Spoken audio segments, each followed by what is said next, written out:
తిరుమలలో భక్తుల రద్దీ స్వల్పంగా పెరిగింది. ప్రస్తుతం శ్రీవారి సర్వదర్శనం కోసం 16 కంపార్ట్మెంట్లలో భక్తులు వేచి ఉండగా టోకెన్లు ఉన్న భక్తులకు 3 నుంచి 5 గంటల్లో దర్శనం జరుగుతుందని టీటీడీ తెలిపింది.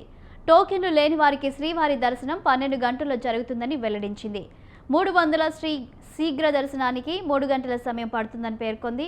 నిన్న 66,322 మంది భక్తులు స్వామివారిని దర్శించుకోగా 26,000 మంది తలనీలాలు మొక్కులు చెల్లించుకున్నారు. నిన్న స్వామివారి హుండీ ఆదాయం 3.74 కోట్లు వచ్చినట్లు టీటీడీ తెలిపింది.